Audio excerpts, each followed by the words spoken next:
Todo es posible en este mundo, solo hace falta soñar y trabajar. Me encanta este eslogan. Soñar y trabajar en un contexto relativamente normal es fácil. Soñar y trabajar en un contexto de pandemia y de contingencia se las trae. Ya es más difícil, ¿no? Agradezco muchísimo la invitación de la Universidad Santa Fe, sus autoridades, el doctor Rodrigo Martínez Nieto, el rector de la universidad, también a la maestra Eloísa González Ramírez, que es directora de Innovación Educativa, y al maestro Sergio Alonso Castañeda, coordinador de licenciatura. Agradezco muchísimo la invitación a este encuentro, este momento pequeño. Alguien me preguntaba en estos días cómo he vivido, y hace ratito también lo hablamos, cómo he vivido esta experiencia de contingencia de la pandemia. Para mí ha sido una mudanza continua, no solo desde el punto de vista emocional, sino una mudanza continua en todos los eventos históricos. Me ha tocado vez por vez estrenar, y estrenar con una condición de extraño, o sea, de incerteza, de no saberlo, y me ha obligado a una postura mucho más humilde, porque tuvimos que mudarnos sin ningún tipo de preparación previa, todos a nivel mundial. Nos tuvimos que mudar de una experiencia académica presencial a una experiencia plenamente virtual. Maestros que no estábamos preparados para esto, nos tocó hacerlo.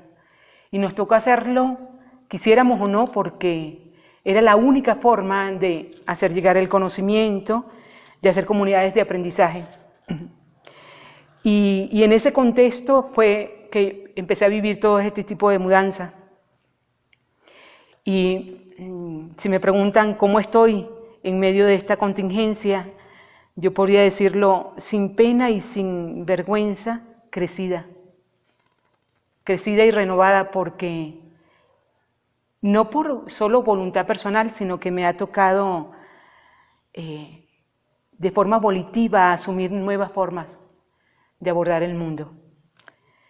Me llamó mucho la atención, por ejemplo, estaba leyendo en estos días en una revista colombiana llamada Portafolio, es revista y es periódico, que definieron la cuarentena como un espacio pedagógico. Y me dio risa, tuve que leer toda la editorial completa. ¿Cómo es que una pandemia o una contingencia se puede transformar en un espacio pedagógico? A mi modo de ver, sí, pedagógico y didáctico, porque nos ha formado y nos ha obligado a volver a lo que Arrupe, uno de los superiores jesuitas, en su momento dijo: volver al amor primero. Una de las cosas que nos encontró en las condiciones en que estábamos cuando llegó esto, la pandemia, fue la aceleración. Corríamos desesperadamente por estar a tiempo, por cumplir todo, por reivindicarnos desde el punto de vista económico, por asegurar muchísimos bienes, etc. Corríamos desesperadamente. Y el mundo se detuvo. Se detuvo y tuvimos que detenernos con él. Y lo interesante es que no tuvimos otro lugar a donde mirar que hacia adentro. Bueno, a mí me pasó así. Y creo que a muchísimas personas. Y en muchísimos casos, ahorita que me ha tocado atender desde el punto de vista terapéutico a otros terapeutas y a otras personas, que se ha disparado muchísimo los estados de ansiedad, es impresionante escucharles decir, por ejemplo, que a lo que no estaban acostumbrados se vieron obligados, es decir, a revisarse por dentro. Y muchos que encontraron terrenos desconocidos. No había tiempo para atendernos y hoy tenemos suficiente tiempo para atendernos.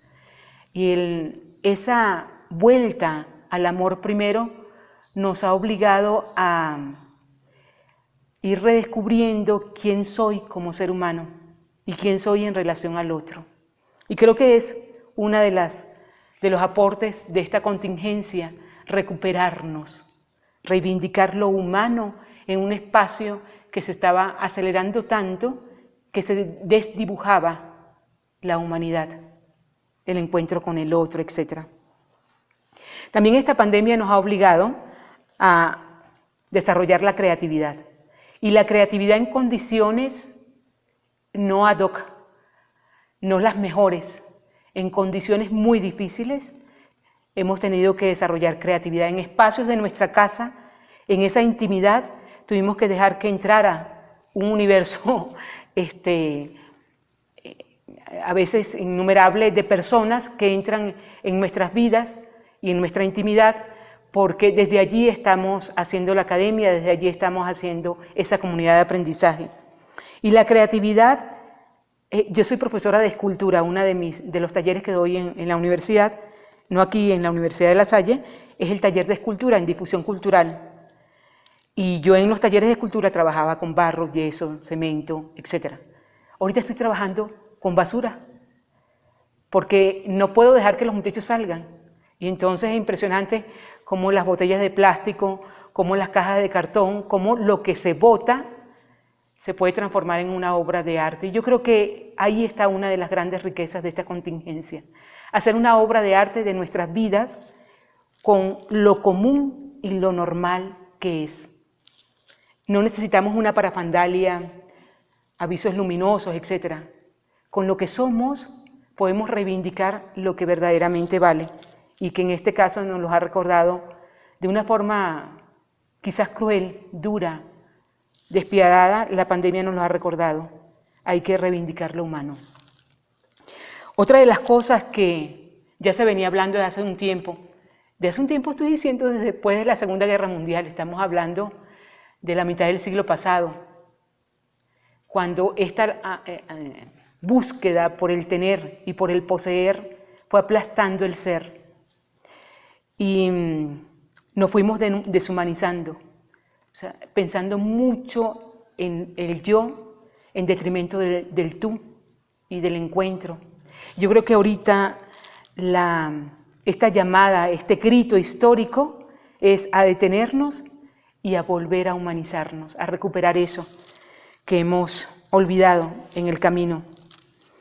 Me encantó mucho lo que dice Javier Goma. Él es un filósofo y es escritor, un español. Él dice que el confinamiento es un himno a la dignidad que luce en los más débiles. Estábamos en una sociedad, me encanta utilizar el verbo en pasado, estábamos en una sociedad que valoraba, y sigo en pasado, valoraba a los más fuertes, a los más competentes, a los que se destacaban. Hoy por hoy, la bandera lo tienen los débiles, los que se reconocen ante el mundo como vulnerables. Y eso es interesante también, ¿no? Nos va indicando que en la medida que vamos haciendo reconocimiento de nuestra finitud, de la propia fragilidad y vulnerabilidad humana, porque no somos perfectos, en esa medida más nos humanizamos y podemos comprender lo diverso del otro. Es decir, la tolerancia llega y se instala en la vida de las personas porque van reconociendo su propia fragilidad, y al reconocerla identifican que pueden comprender la fragilidad del otro. Eso tiene mucho que ver también con esta contingencia. Me llama mucho la atención porque otro de los talleres que doy en la universidad es creación literaria. Es un taller fascinante. Hay cualquier cantidad de locos que se inscriben en ese taller, y cuando digo la palabra loco es como de forma no peyorativa, sino al contrario. Gente como muy libre, muy abierta a muchas cosas. Y les hice un ejercicio donde ellos tenían que explicar de forma literaria, o con un cuento, con una narración, con un poema, lo que quisieran, explicar cómo estaban viviendo la contingencia. Y me impactó muchísimo el escrito de uno de los alumnos que decía: descubrí dos cosas, tengo dos grandes hallazgos. Supe que tenía casa, pero no hogar. Y también sabía que tenía familia, pero hoy estoy enterándome que son unos desconocidos. Así era el nivel de aceleramiento en la sociedad, ¿no? Adela Cortina, que es una filósofa española muy nombrada últimamente porque acuñó un término curioso que creó mucha resistencia al principio, pero ahora ha sido como asumido, que es la aporofobia. La aporofobia es el rechazo abierto a los pobres, a los indigentes, a estas personas que afean, entre comillas, la sociedad, que le quitan estética. Y ella hace una reflexión interesante a partir de la contingencia. Dice, me temo que estas muestras de solidaridad que se están viendo en la contingencia suelen ser muy emocionales y al mismo tiempo fugaces, porque no se cristalizan en función del futuro. Yo creo que es una invitación que nos hace la pandemia y que se las hace también a ustedes como comunidad, que me encantó el nombre que me acaban de decir, Comunidad Santafesina. Es justo que esto no sea simplemente un paréntesis, una epogé, sino que realmente cambie nuestra historia. Es un hecho que la vida ya no va a ser igual. O sea, la nueva normalidad y toda la filosofía que se está generando a partir de eso es que ya no podemos ser iguales. O sea, necesitamos un cambio sustancial en todos los ámbitos, también en el ámbito educativo. Y a nivel, por ejemplo, de licenciatura, yo siempre lo digo cuando trabajo en licenciaturas, en posgrados, en doctorados, etc. La opción del aprendizaje, de la aproximación al aprendizaje, es de cada persona. Y es el 100% del compromiso de todos. Escribí ayer a los alumnos de la maestría que coordino, les decía, es 100% de tu propio compromiso y tiene que ser un compromiso protagónico, sino fundamentalmente es garantizar la calidad académica pese o no obstante la condición en la que estamos viviendo. Y por supuesto, como dije antes, requiere expandir la creatividad y sacarla de donde no haya, pero la calidad no puede ser negociable.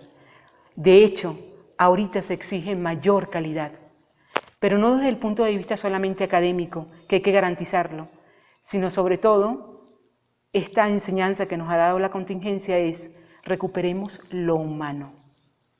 Porque sí vale lo académico, pero ¿en qué espacio se desarrolla eso académico? ¿Dónde está la aplicabilidad si no aseguramos una plataforma humana? La escuela requiere transformación, lo académico requiere transformación, pero no solamente lo académico, no solamente las instalaciones o el personal que elabora, también las familias lo requieren. Ese espacio educativo, eso que les dije que escribió el alumno, es recuperar los nexos. Me encanta una publicidad, veo a veces series por YouTube y me encanta una publicidad de Coca-Cola cuando dice el mundo se detuvo. Y cuando el mundo se detuvo nos obligó a mirar hacia adentro y a recuperar los nexos. Yo creo que a partir de esos nexos, que son los que dan una infraestructura desde el punto de vista psicológico a la seguridad humana, asegurando el afecto, asegurando todo eso en las familias, el saber encontrará una platea ad hoc y favorable para que hayan aprendizajes significativos que impacten la vida. De lo contrario, puede ser un apéndice o puede ser una calcomanía que se adhiere. Y el aprendizaje no transforma, decía Ausubel, no transforma y no se vuelve significativo hasta tanto no se asimile también desde el punto de vista emocional y se le vea aplicabilidad en la vida. Pero eso no es exclusivo para los alumnos ni para el personal docente, eso es exclusivo para la comunidad, para todos. O sea, hacer esos espacios donde el aprendizaje es continuo. Va a parecer muy raro, pero hace 2 semanas mi gran maestra fue una cucaracha. La conseguí en la cocina con las patas hacia arriba y descubrí que estaba viva, pero tenía tanto asco, etcétera, repulsión sobre el pobre insecto, que ni siquiera me atreví ni a matarlo, ni a sacarlo, ni a nada. Duró toda una noche allí y toda una mañana, 24 horas. Y luego al siguiente día la saco con una pala, la volteo y la cucaracha estaba viva. Y tuve 2 hallazgos allí. Uno, la cucaracha es muy resiliente, es uno de los insectos más resilientes.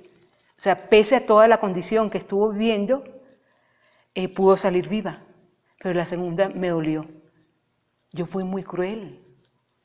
Y yo podría apreciarme a mí misma y decirme, Julieta, tú eres una gran persona, un gran ser humano, etc. No, a veces podemos ser crueles en cosas tan pequeñas. Y a mí me ha ayudado esta pandemia y esta contingencia a ir depurando hasta eso, purificando y haciendo una mejor versión de mí misma. Cuando tenía como una visión muy inflada de mi persona y que hoy me obliga a ser genuina. Y lo curioso es que no es optativo. Hoy no elegimos ser genuino, no nos toca. O sea, toca ser genuino, auténtico, honesto. Yo creo que también eso es otra de las grandes riquezas que nos aporta. Y una de las cosas que me ha impactado es cómo se han disparado los estados de ansiedad porque a la gente le cuesta estar sola consigo misma. Como me dijo un paciente, me decía, me atemoriza el silencio. Y me dijo, y hoy el silencio es más callado. Y yo creo que en la medida que más hacemos introspección y descubrimos que lo que está dentro es valioso y es digno de recuperarlo, y no solamente recuperarlo, sino como decía Sócrates, hacer una mayéutica, sacarlo afuera para que el resto lo vea y lo disfrute. Yo creo que este silencio más callado, como decía este paciente, es un don del que disponemos ahora para reencontrarnos con lo más valioso de nosotros y con lo más valioso del otro. Y de hecho, no sé cómo estoy en tiempo, de hecho, una de las cosas que para mí es el hallazgo más grande que he tenido en esta pandemia es pasar justo del yo al nosotros. Hay un tipo llamado, que se llamaba, porque ya se murió hace ratote, Martin Buber, un gran filósofo existencialista, que él decía que yo no me puedo reconocer e identificarme como yo si no reconozco y descubro la presencia del tú, del otro. Y ese paso del reconocimiento del otro, de mí, pero también en relación al otro, es lo que llama Buber el encuentro. Y yo creo que justo nos ha obligado a darle preponderancia al encuentro. Pero mi invitación en esta temporada tan atípica, a la que no estábamos preparados y que tenemos que vivirla como sea, donde no hay un precedente histórico, en nuestras vidas por lo menos, no lo hay. Mi invitación es eso, de pasar del yo al nosotros sin descuidar tu persona, pasar del yo al nosotros y que generemos encuentros. Y encuentros, va a sonar una palabra muy religiosa, pero encuentros salvíficos. O sea, encuentros que incorporen y salven lo humano, lo rescaten.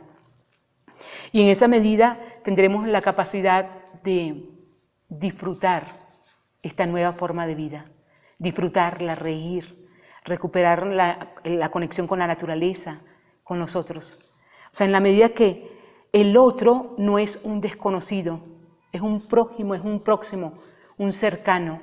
Cuando lo incorporo y facilito el encuentro, ojo, les voy a decir como lo dice mi mamá, con sus cadaunadas, o sea, con su forma de ser de cada quien, porque la tolerancia no es aguantar lo distinto, no, es incorporar lo distinto, y es cuando nos enriquecemos, incorporarlo y celebrar que la fusión entre lo distinto y lo distinto, o como diría otro filósofo, la distintura, los roces de distinturas, nos van a ayudar a ser mejores seres humanos y mejores personas.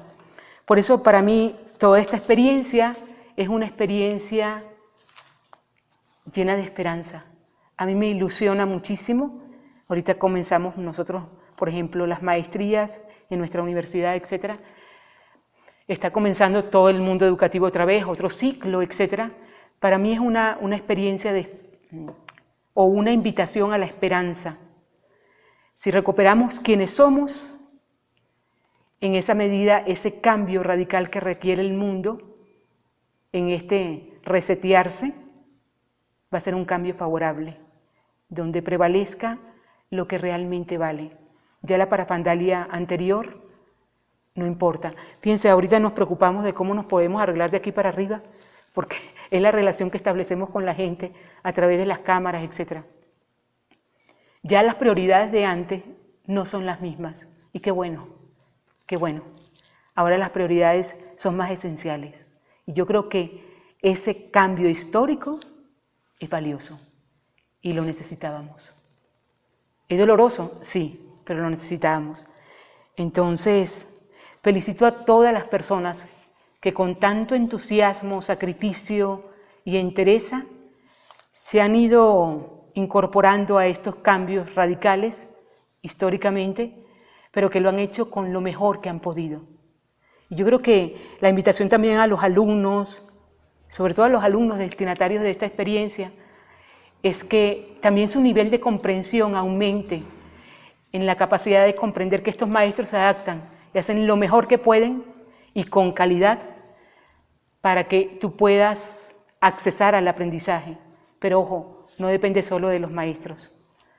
El aprendizaje está a pata de mingo, hasta una cucaracha te puede enseñar muchas cosas. Y aprender es súper divertido. Cuando lo descubrí, tenía 3 años y medio de edad. Fue la primera vez que empecé a leer y a escribir. Y dije, qué divertido es. Y hasta entonces no ha cambiado ese concepto. Les invito a disfrutar plenamente esta nueva etapa. Y bueno, Dios me cae muy bien. Es un tipo que siempre me ha caído bien. Pido a ese Dios que se hace explícito también en la naturaleza y en los eventos, que bendiga sus vidas, las de su familia y las de cada uno de ustedes. Muchísimas gracias.